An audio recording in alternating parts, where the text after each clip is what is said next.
everyone, this is the Movie Maniac. Thank you for watching. Today we're talking about a film in a series that many of you love, Terminator Dark Fate. This film announces itself as the real sequel to Terminator 2 Judgment Day, so that means we're supposed to forget about Terminator 3 Rise of the Machines, Terminator Salvation, and Terminator Genisys for this. The movie sees the return of Linda Hamilton as Sarah Connor, Arnold Schwarzenegger as the T-800, and Mackenzie Davis is a new character who plays an augmented human sent back to protect a new girl who's a factory worker who is also being chased by a highly advanced version of sort of a combination with the T-1000 and the T-800. I've said before, I'm a massive fan of Terminator 1 and 2. I put those movies on my top 100 films of all time list. So I have kind of been through a lot over the years with the last three movies that were all trying to reinvigorate the franchise. Let's be honest, as Terminator fans, we both know the series is a mess at this point. So in order to even do another one of these movies, the best thing you can do is probably come up with a film like Dark Fate. And I know you're smart enough to know, you already know, that this is not going to be on the level of the first and second films. It's just not going to. James Cameron is a producer, but he's not directing it, and that makes a huge difference. So at this point, Dark Fate has one mission, and one mission only, and that is, to put it in layman's terms, not to suck. And we're about to explore whether or not it does. So the first big takeaway from this movie when you walk out of the theater is you're going to realize what the series has been missing since the second entry, and that is Linda Hamilton as Sarah Connor, and this is her movie. As it should be, because she's been gone, at least, again, we've seen Sarah Connor, but not the real Sarah Connor that we all know and love and is part of the fabric of this universe. She is back. And I totally bought into the idea that all this time, 25 years or so, have gone by, and the struggles that Dark Fate has said that she's been met with over these years, I completely believed it. I want to talk about Arnold Schwarzenegger back as the classic T-800 model. I don't know how I feel about what they did with him in this movie. It's as if they turned him into a joke. Now, that is not me making a jab at the filmmakers and saying that they messed up and he's laughable because he's so bad. No. I am being quite literal right now. I think they set him up to be something we laugh at. This is a lot different than comedic relief. That's always been an aspect and something that's never bothered me about the Terminator. I mean, aside from the first movie when it was basically a horror icon at that point, but then it morphed into him basically being a good guy in pretty much every sequel since. So this is not just some comedic relief sprinkled in. It's almost as if his purpose is for nothing more than to inject laughs into the movie. And without getting into spoilers, I know there's another side of this where you can argue that he's doing something that helps kind of glue different aspects of the story and the plot together and kind of keep the narrative going through the second half of the movie. I get it, yeah, and that you're right about that. But beyond this, it's almost like he's just the film's comedic punching bag.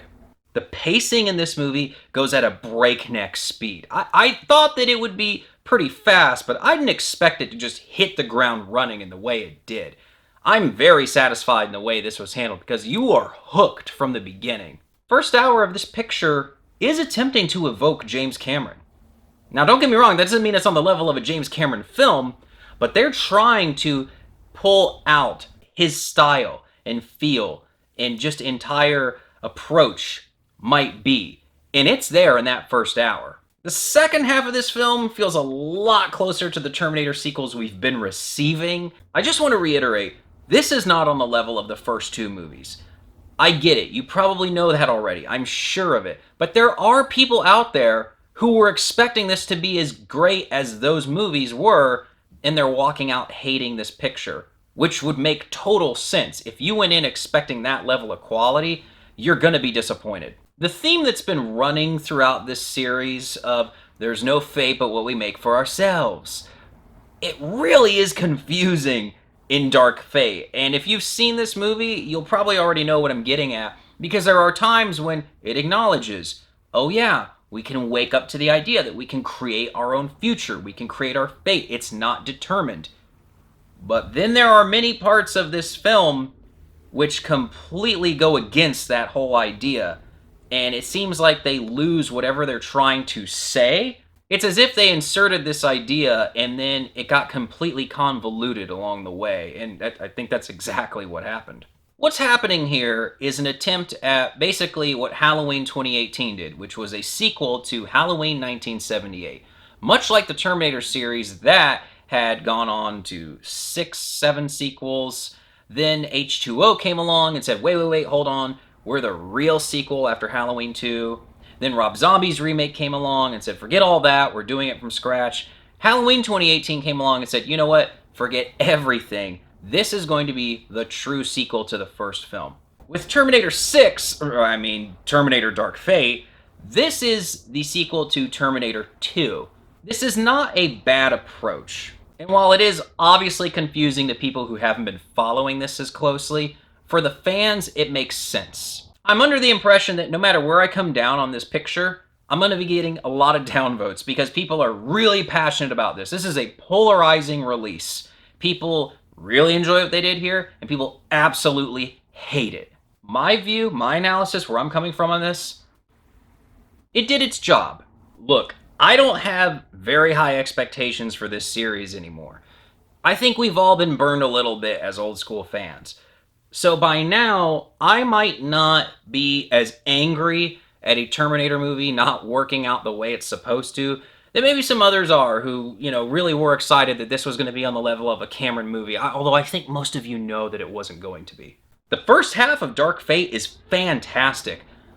The second half is a little bit more, average good. It's not bad, but it just kind of doesn't have that same quality. I mean, there's a little bit of magic in the first hour of this movie. Nothing classic, but absolutely something that had me hooked.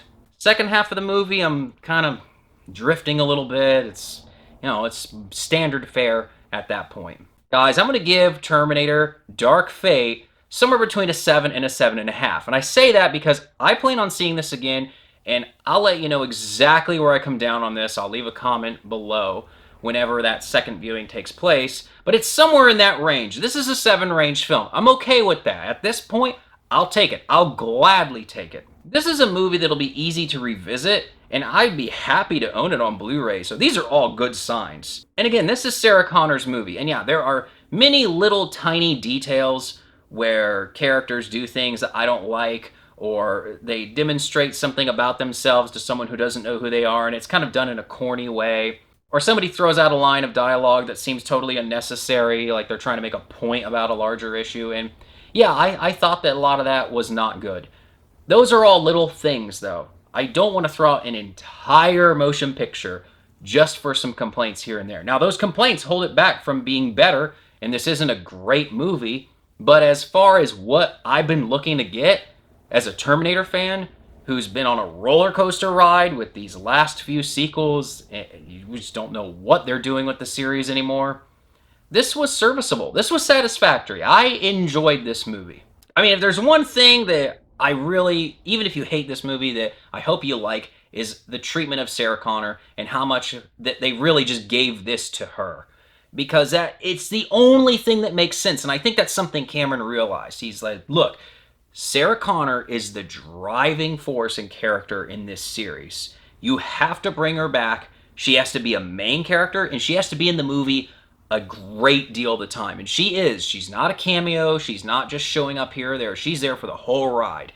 And that's something that I think needed to happen. I'll mention that I thought that the bad guy this time around, the new T-1000, definitely threatening. I mean, he's pretty freaky. If you had him chasing after you, it really feels like there's just no way to kill this thing. And they did a good job with that, but it just doesn't have the same impact that Robert Patrick had as the T-1000. And again, you got lightning in a bottle with Terminator 2, so it's not like you should expect that. Alright, I want to know what you thought of Terminator Dark Fate. Let's get a discussion going here. Just try to avoid spoilers because there's a lot of surprises in this movie. The trailers did a good job at concealing everything. And let's talk around it for the respect of those who haven't watched the movie yet. And what did you like? What did you dislike? Do you think they really nailed this one down, or do you think it was almost there? Do you think it's utter trash? Let me know in the comments. And you know the drill. Make sure to hit that notification bell, like, comment, and subscribe so you can stay inside the mind of a movie maniac.